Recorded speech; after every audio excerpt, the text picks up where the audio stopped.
Белгилей кетсек, көз карандысыз шериктеш мамлекеттерден келген бийик даражалуу меймандардын арасында 6 мамлекеттин гана президенттери келишсе, калгандары саясаттагы ар кандай рандагы өкүлдөрүн жөнөтүшкөн.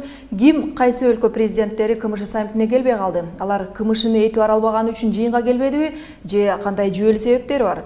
Каналдын баяндамачысы Эланора Сагындык кыз айтып берет.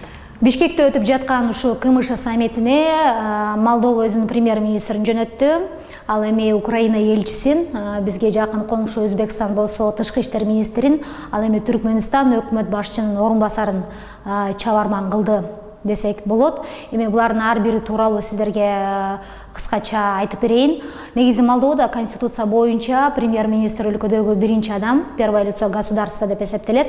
Андыктан кайсы бир деңгээлде ушул Молдовадан премьер-министрдин келиши ушул саммитке премьер-министр президент катары катышып атат, өзүн актады десек дагы жарашат. Бирок ошол эле маалда айрым талдоочулардын айтымында Молдова соңку жылдары ушул барган сайын КМШдан олактап, четтеп, көбүрөөк батыштын өнүгүү моделине ыктап жаткандыгы айтылып жатат. Өзбекстандан ушул саммитке тышкы иштер министри Абдулазиз Камилов күн мурун эле келген. Буга чейин ал президент Атамбаевдин аппаратынан өкүлдөр менен жолугушту. Мындан тышкары Кыргызстандын тышкы иштер министри Эрлан Амдылдаев менен дагы эки тараптуу жолугушууларды өткөргөнгө жетишти.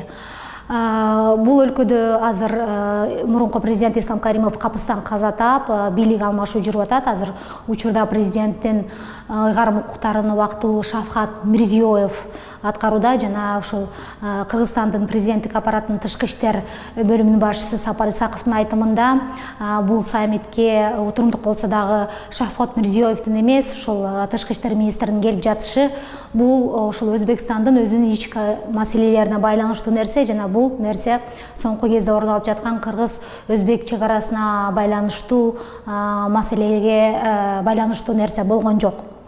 Өзбекстан боюнча түшүнүктүү, эми Украина боюнча кыскача айта кетсем, Украина бул саммитке өзүнүн элчисин жөнөттү.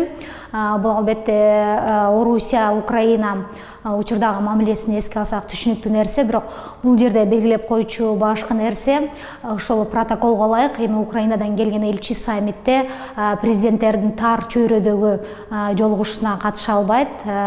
Айта кетүүчү нерсе, ушул саммитте президенттер кенен форматта ачык жыйындарды курат жана мындан тышкары тар чөйрөдө дагы чогулуп, аймакка тийиштүү, аймакка караштуу кайсы бир маселелер боюнча өз ара пикир алмашышмакчы. Өзбекстан, Украина түшүнүктүү, ал эми Түркмөнстандан эмне үчүн президент бул Бишкекте өтүп жаткан саммитке келген жок. Ошол эле президент Атамбаевдин ушул аппаратынан билдиришкендей, мындан туура 4 күн мурун 12 сентябрда Түркмөнстан тарап атайы саммиттин алдын алып Бишкекте бийлик өкүлдөрүнө чалган экен жана ал жерде алар ушул 14 сентябрда конституция боюнча маанилүү чечим кабыл алынат. Андан кийин ушу Түркмөнстан өзүндө 16 сентябрь күнү конституциянын кабыл алынышына байланыштуу мамлекеттик деңгээлде чоң иш-чаралар өтөт. Андыктан өлкөнүн биринчи адамдары ушул нерсеге катышат жана саммитке келе албайт деген жүйөсүн түшүндүрүшкөн экен. Уюмдун 25 жылдык тарыхы бар деп айтып жатабыз.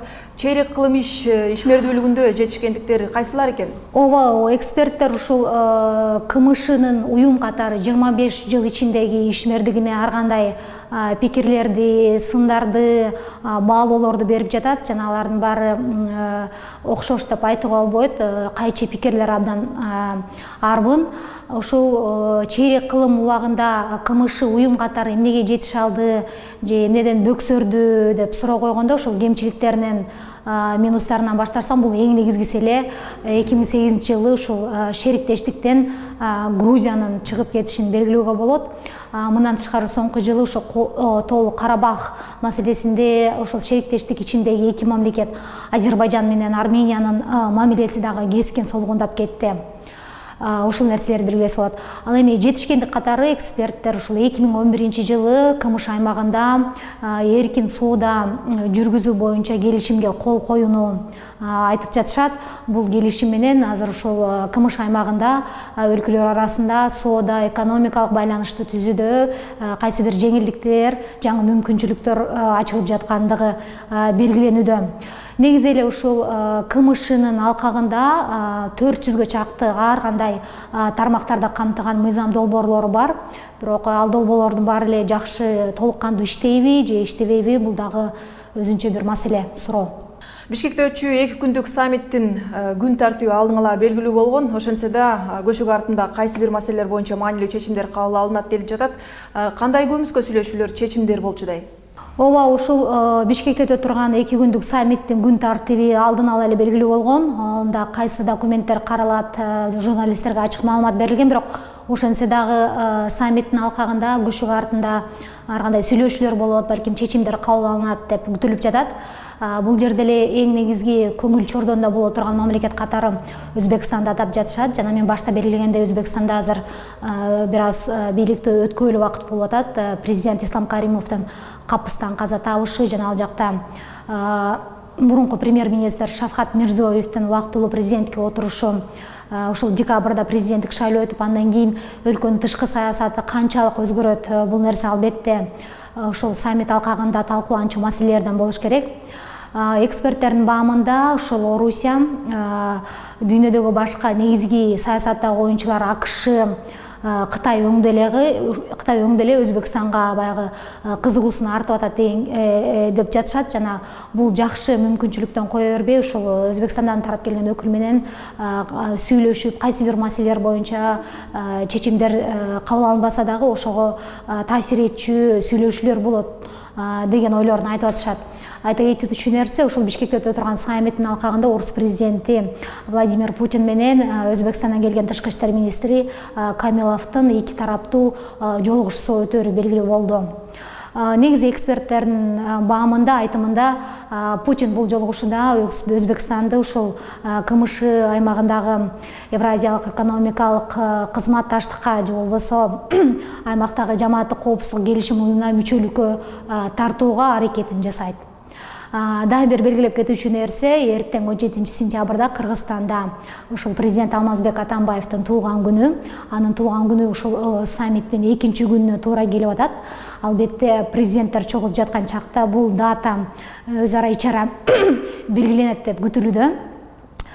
Жана ушул күнү айта кетүүчү нерсе, президенттин, ошол эле орус президенти Владимир Путин менен Атамбаевдин 2 тараптуу сүйлөшүүсү күтүлүп жатат. Азырынча ал жакта сүйлөшүү эмне тууралуу болот, жалпы жонунан белгилүү, бирок мындан тышкары кошумча кандай маселелер каралат, толук ачыкталып бүтө элек.